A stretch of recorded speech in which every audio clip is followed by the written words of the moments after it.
عزیز دوستو، یہ جو زبان ہے یہ اللہ تعالیٰ کی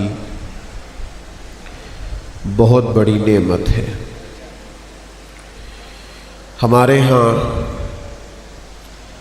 جب لوگ جانوروں کی مظلومیت کا بیان کرتے ہیں تو وہ کہتے ہیں بے زبان ہے بیچارہ،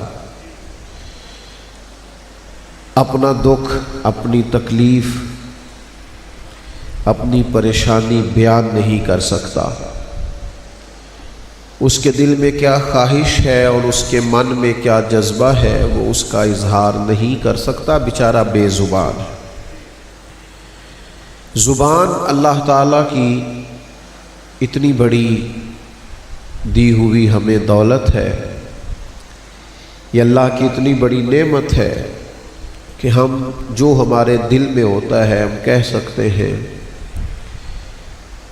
جو ہماری طلب ہوتی ہے وہ ہم مانگ سکتے ہیں، جو تکلیف ہوتی ہے وہ بیان کر سکتے ہیں۔ لیکن یاد رکھیے گا ہر چیز کے دو طرح کے استعمال ہوتے ہیں، اس کا درست استعمال بھی ہوتا ہے اور اس کا غلط استعمال بھی ہوتا ہے۔ جو لوگ اپنی زبان کا غلط استعمال کریں گے قیامت میں بڑا پچھتائیں گے، اور جو اپنی باتوں کو اور اپنے لہجوں کو محتاط رکھیں گے، اللہ سے ڈر کر گفتگو کریں گے، قیامت میں اجر پائیں گے۔ مشکات شریف میں حدیث موجود ہے، نبی کریم صلی اللہ تعالی علیہ وسلم نے بیان فرمایا، حضور فرماتے ہیں کہ کئی دفعہ تم بات کرتے کرتے ایسا جملہ بولتے ہو تمہیں پتہ بھی نہیں ہوتا رب تمہارے لیے جنت کا فیصلہ فرما دیتا ہے۔ اور اس کا دوسرا پہلو یہ ہے کہ کبھی کبھی تم بات کرتے ہوئے اس طرح کا جملہ بولتے ہو، اس طرح کی بات کہتے ہو، تمہیں پتہ بھی نہیں ہوتا اور اللہ تمہارے لیے دوزخ کا فیصلہ کر دیتا۔ تو اس کو سمجھ لیں کہ زبان کا درست استعمال کرنا ہے۔ ہمارے ہاں نا کچھ لوگوں کو باتیں کرنے کا بڑا شوق ہوتا ہے، بہت زیادہ باتیں کرتے ہیں، اس کا کئی دفعہ یہ نتیجہ بھی نکلتا ہے کہ ان کے جملے بے وقت ہو جاتے ہیں، ان کی باتوں کا کوئی وزن اور اثر نہیں رہتا۔ لوگ کہتے ہیں اس کی تو عادت ہے بولنا، لیکن جو لوگ کم گو ہوتے ہیں، جن سے لوگ سننا چاہتے ہیں پر وہ کہتے تھوڑا ہے، ایسے لوگوں کی باتوں کا وزن بھی ہوتا ہے اور ان کے جملوں کا حسن بھی ہوتا ہے اور ان کی کہی ہوئی باتوں کا معاشرے میں اثر بھی ہوتا ہے۔ تو گفتگو کرنی تو ہے، اور پھر یہ یاد رکھیے گا کہ گفتگو کا اثر لازمی ہوتا ہے۔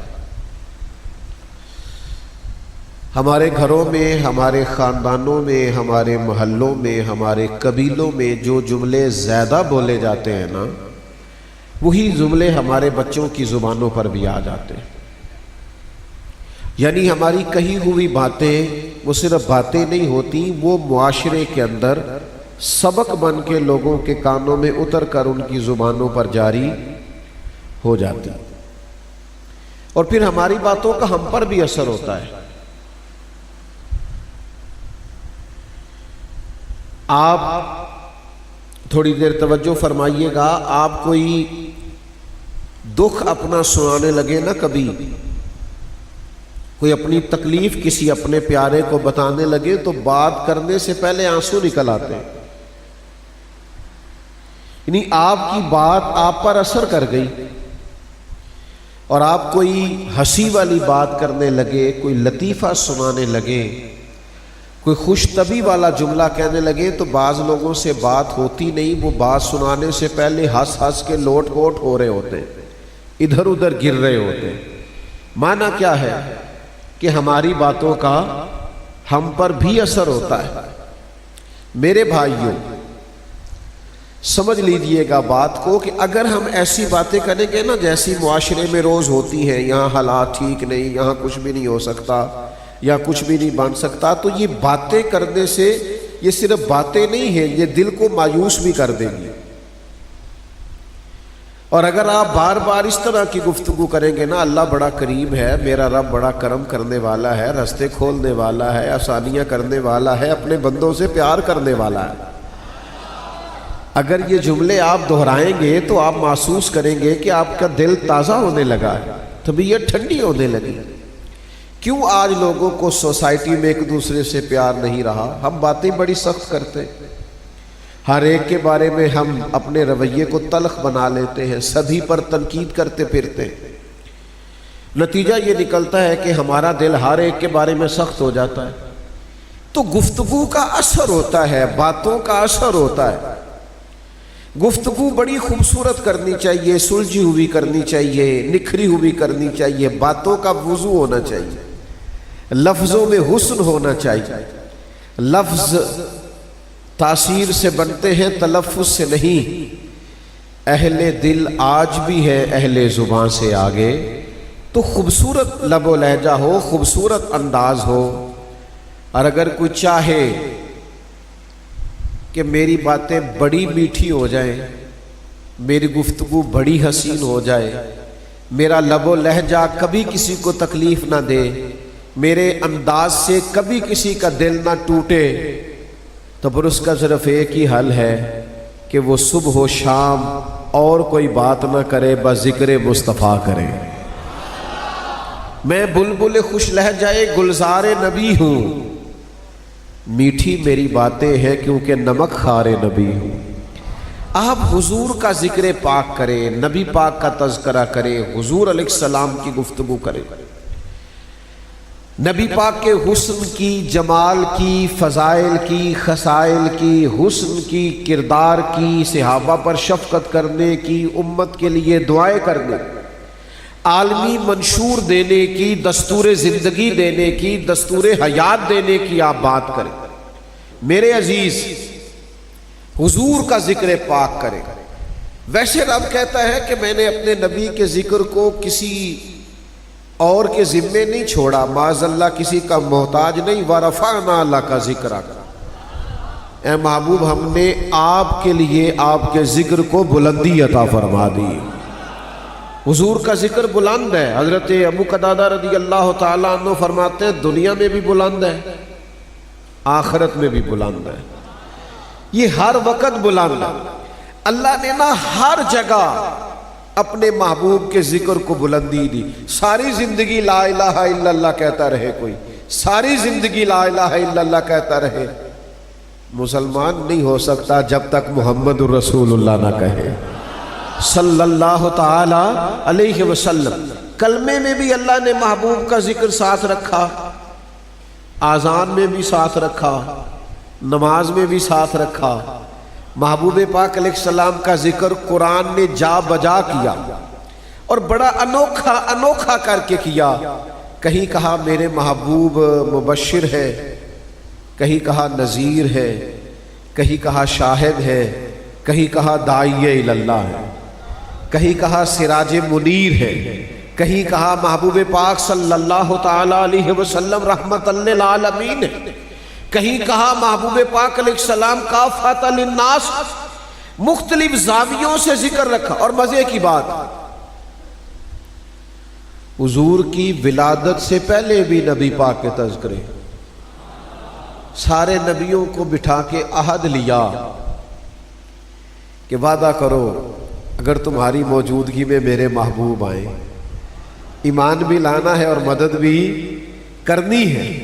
اور پھر وہ انبیاء کرام علیہ السلام نے وہ ایسا وعدہ کیا کہ وہ نا حضور کا ذکر ایک دوسرے کے سامنے کرتے ہی چلے گئے۔ جناب آدم نے بھی اپنی اولاد سے کیا، جناب ابراہیم نے اپنے صاحبزادے جناب اسماعیل کے ساتھ مل کے بیت اللہ کی تعمیر کی اور کہا ربنا وابعث فیہم رسولا، اے اللہ ہم نے کعبہ بنا دیا ہے، بسانے والا رسول بھی عطا فرما۔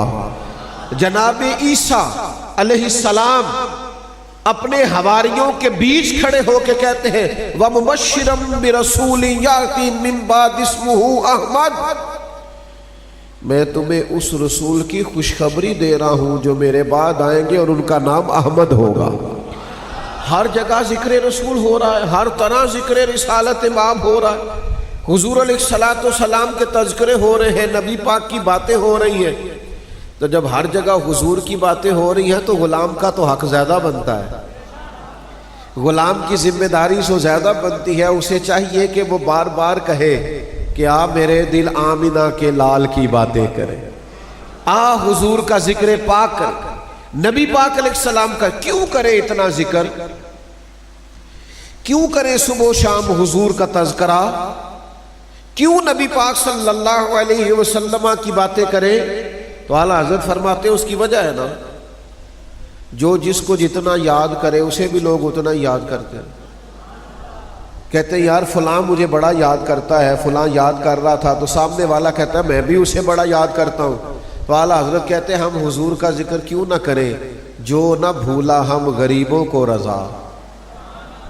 ہر جگہ تو حضور نے ہمیں یاد کیا ہے، دنیا پہ تشریف لاتے ہی امتی امتی کہا، ہر مقام پر امت کے لیے دعائیں فرمائی، جگہ جگہ امت کو تعلیم و تربیت دی، حضور معراج پر تشریف لے گئے تو بات وہاں بھی امت کی فرمائی، غار میں تشریف لے گئے تو بات وہاں بھی امت کی فرمائی، اور پھر کریم فرمانے لگے میری حیات بھی تمہارے لیے بہتر ہے اور ظاہری پردہ کرنا بھی تمہارے لیے بہتر ہے۔ تو صحابہ نے عرض کی حضور آپ کا وجود اطہر، وجود مسعود، وہ بیچ موجود ہے تو کرم ہی کرم ہے، عطا ہی عطا ہے، پر چلے جانا کیسے بہتر ہے۔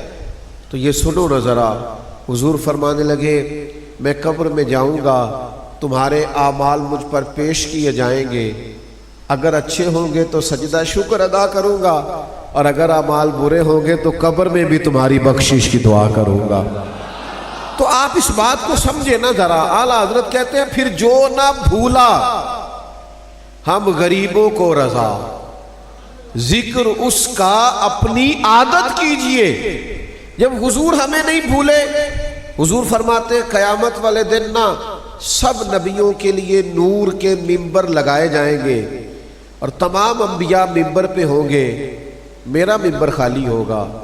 یا رسول اللہ آپ کا کیوں خالی ہوگا؟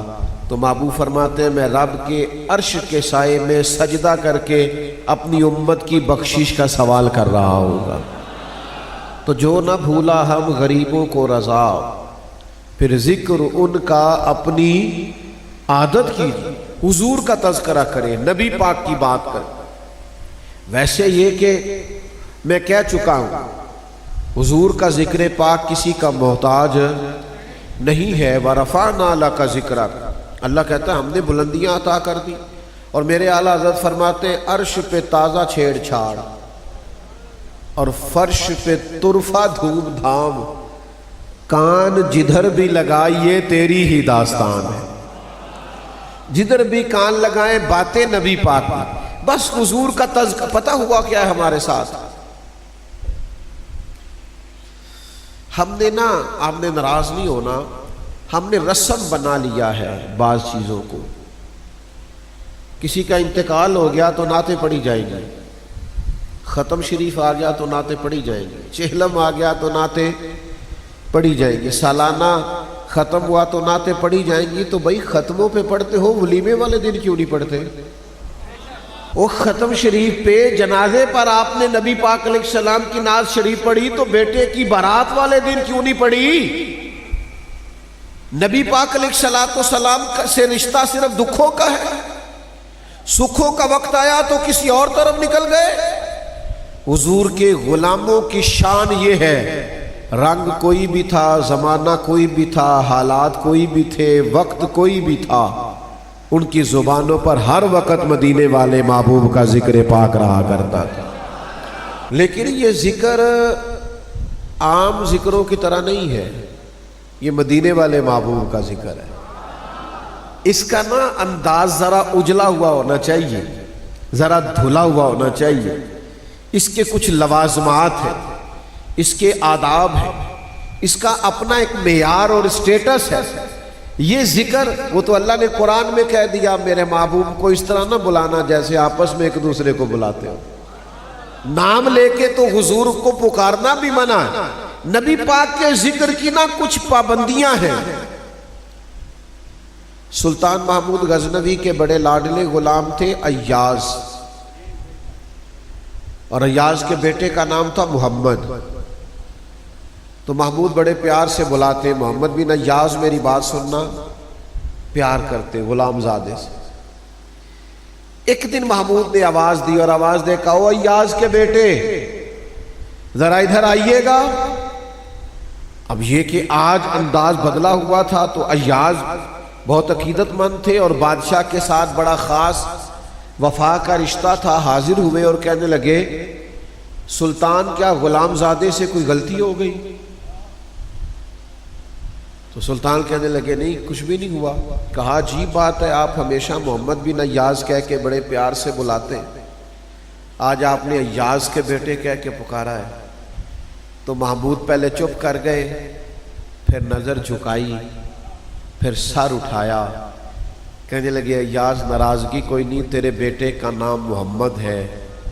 آج میرا وضو نہیں تھا اس لیے میں نے یہ نام اپنی زبان سے ادا نہیں کیا، اگرچہ وہ تیرے بیٹے کا ہے، لیکن چونکہ حضور کے نام کی نسبت ہے تو بھئی ذکر رسالت معاف کرنا ہے تو اس کا حسن، اس کا وقار، اس کا لب و لہجہ، اس کا سٹیٹس قائم رکھنا ہے. ہمارے آج کل نا دینی محفلوں میں بھی حضور کا ذکر پاک ہوتا ہے تو بعض جگہوں پہ آداب کا خیال نہیں ہوتا. مجھ سے ناراض نہ ہوئیے گا، میں ظاہر ہے آپ اس موسم میں اتنی بڑی تعداد میں جمع ہوئے ہیں تو یہ محبت کے ساتھ ہی آپ آئے ہیں، پر میں آپ کی خدمت میں عرض کروں ہم مسلمان ہیں، ہمارا تو اس طرح کا معاملہ ہے، ہم تو حضور کی محفل میں کبھی بے وضو اور ننگے سر نہیں جایا کرتے. یہ ہمارا مزاج نہیں ہوتا تھا، ہماری طبیعت نہیں ہوتی، ہمارے لہجے دھلے ہوئے ہوتے، ماحول اور ہوتا تھا. آج عوام بھی اس کا خیال نہیں کرتی. وہ جس طرح نوٹ لے کے لوگ اٹھتے ہیں محفلوں میں یوں کر کے پھینکتے، آپ کیا ثابت کرنا چاہتے ہیں؟ یہ تو ذکر رسول ہے، آپ اس سے کیا؟ اور پھر وہ 5 7 10 بندے وہ اس طرح گھیرا کرتے ہیں نعت خواں کا کہ کسی دوسرے کو نظر بھی نہیں آنے دیتے. آپ دکھانا کیا چاہتے ہیں؟ مثلاً آپ کیا بتانا چاہتے ہیں کہ آپ کے پاس پیسے؟ یہ ذکر رسالت معاب ہے. اور پھر مجھے بتلائیے جس محفل میں آپ یوں 5,000 10,000 اور 20,000 لٹا رہے ہیں، اس محفل میں اگر ایک غریب وہ بیٹھا ہو جس کا صبح بجلی کا بل بھی جمع ہونے کے اس کے پاس پیسے نہ ہو تو اس کے دل پہ کیا گزرتی ہوگی؟ یہ آپ محفل کر رہے ہیں، یہ ذکر رسول کا ادب ہے. اور ادھر سے آپ جو اسٹیج پہ ذکر کرنے آتے ہیں، اللہ اکبر، وہ نقیب محفل صاحب کے ہاتھ میں مائک ہوتا ہے، وہ دوڑ کے ادھر چلے جاتے ہیں، بھاگ کے ادھر چلے جاتے ہیں. پہلے دونوں ہاتھ کھڑے کر لو، پھر سبحان اللہ اونچا کہہ لو، پھر ذرا مجھے لطف نہیں آیا لطف. بھائی تم یہ کیا کر رہے ہیں؟ صحابہ تو فرماتے ہیں کہ ہمارے سروں پر پرندے بیٹھے ہوتے تھے جب ہم حضور کی بارگاہ میں حاضر ہوتے، ہم تو سر نہیں ہلاتے تھے جیسے پرندہ نہ اڑ جائے. تو کس طرف قوم کو لگا دیا ہے؟ کیا معیار آپ نے دیا ہے؟ یہ لب و لہجہ ہے. نبی پاک کا ذکر پاک تو بڑا ٹھہراؤ مانگتا ہے، بڑا حسن. کبھی آتی ہے ذوق کی بات، لوگ جذبات میں آتے ہیں، پر کبھی وہ پورا مجمع بنانے کے لیے نہیں، ماحول گرمانے کے لیے نہیں، خطابت اور نقابت کا لوہا منوانے کے لیے نہیں، اپنی ذاتی شہرت کے لیے نہیں. حضور کا ذکر پاک ادب، احترام، ٹھہراؤ، سلاست، روانی، خوبصورت جملہ جو شایان شان تو خیر کوئی بھی نہیں ہم جملہ ادا کر سکتے، لیکن کم از کم اس بارگاہ کے آداب کے مطابق تو ہو. دیکھیے یہ حضور کا ذکر ہے، اس کے آداب ہیں، اس کا ایک رنگ ہے، ان آداب کا خیال کیجئے. گھروں میں بھی آپ نبی پاک کا ذکر کریں نا تو اس کا پورا ایک ایسے نہیں بول دیں. ہمارے بہت سارے سیاستدان ہیں الا ماشاءاللہ، انہوں نے اپنے لیڈر کا نام لینا ہو تو انہیں بڑی چیزیں آتی ہیں، قائد جمہوریت اور قائد عوام اور فلانا اور فلانا، اور نبی کریم علیہ السلام کا ذکر کریں تو انہیں نام ہی نہیں لینا آتا.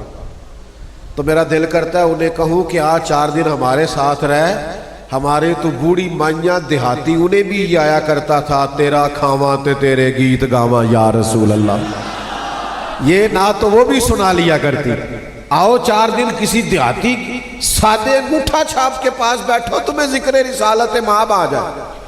اس ذکر کی خاص کیفیت، ذکر رسالت مآب کا خاص ادب۔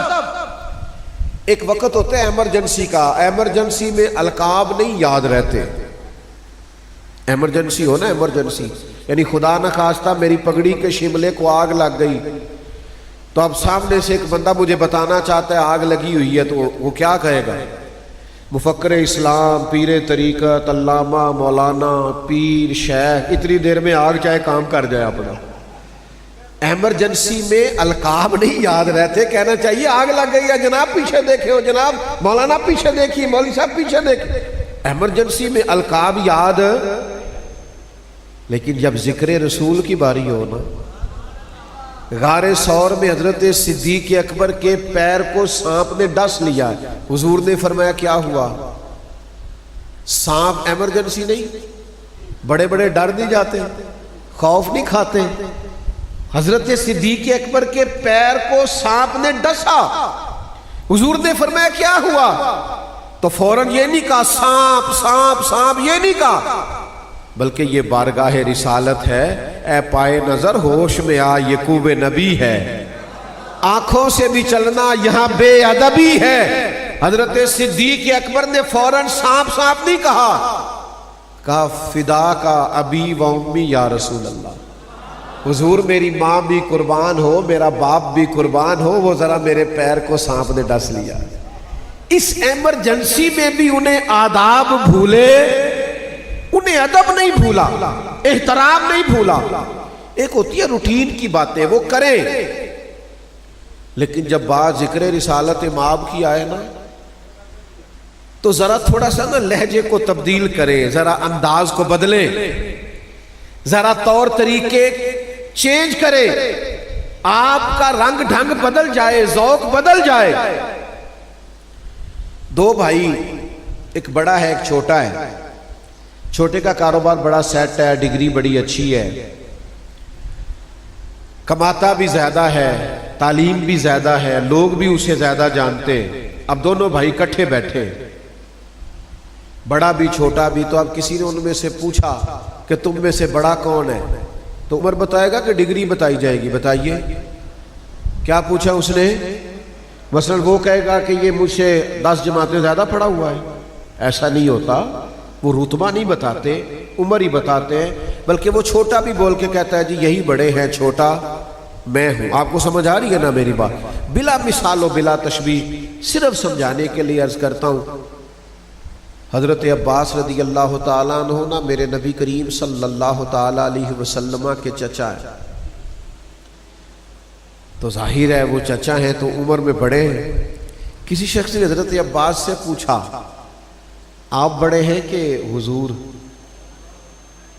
تو ظاہری بات ہے پوچھنے والا بھی جانتا تھا کہ حضور نبی ہے، اور صرف نبی نہیں، امام الانبیاء ہیں، حضور کا رتبہ سب سے بڑا ہے۔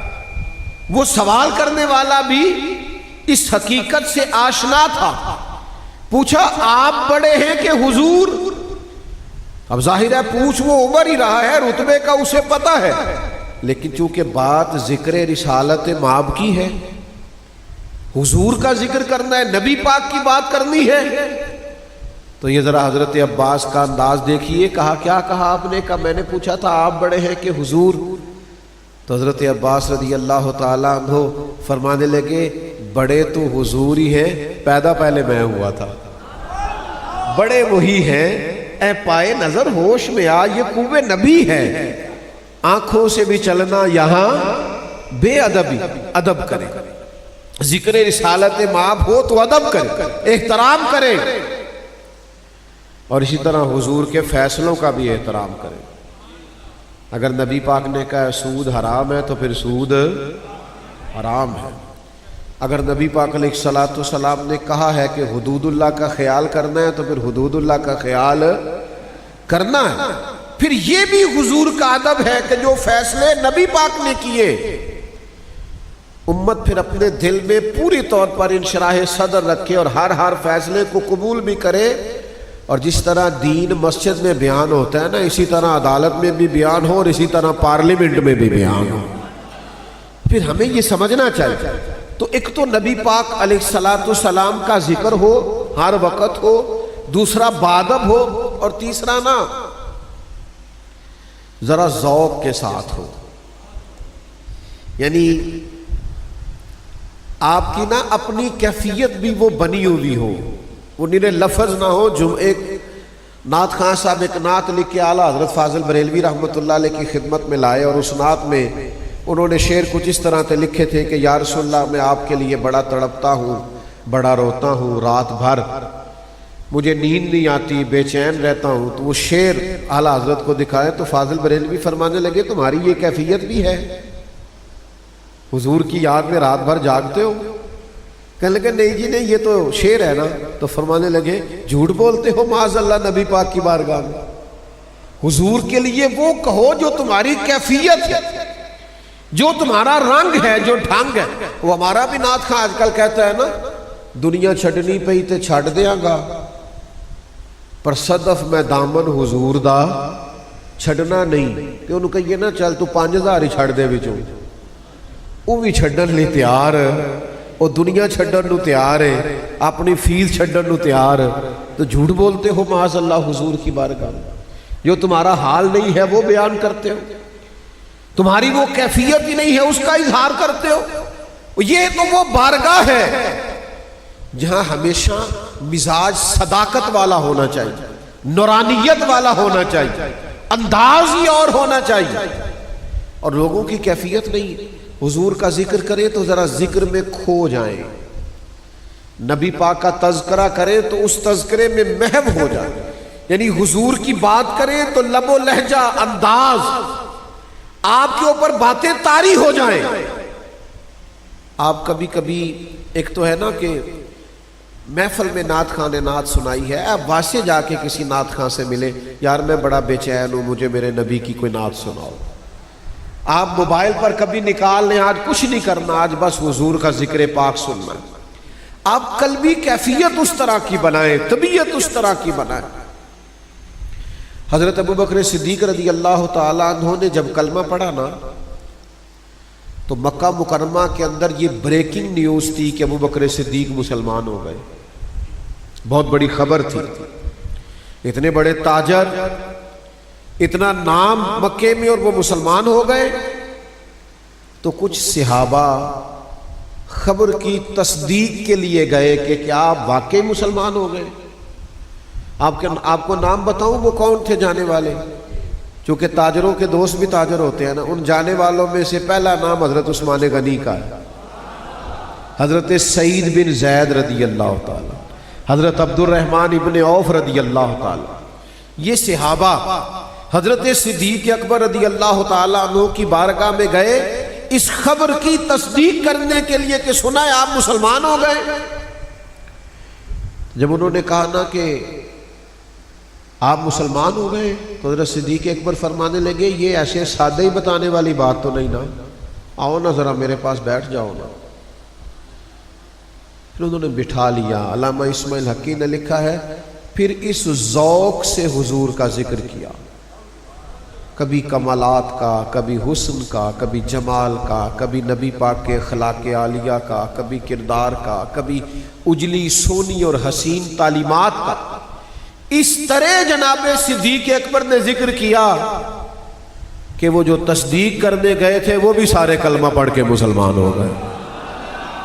سودا لینے کے لیے بازار گئے ہم، اور ہاتھ اس کے بکے جس کے خریدار گئے ہم۔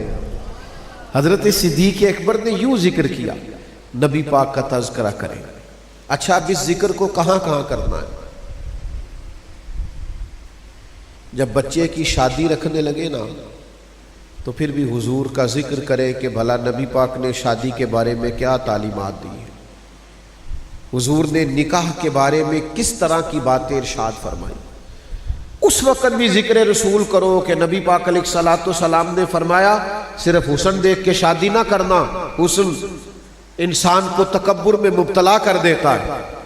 صرف مال دیکھ کر شادی نہ کرنا، مال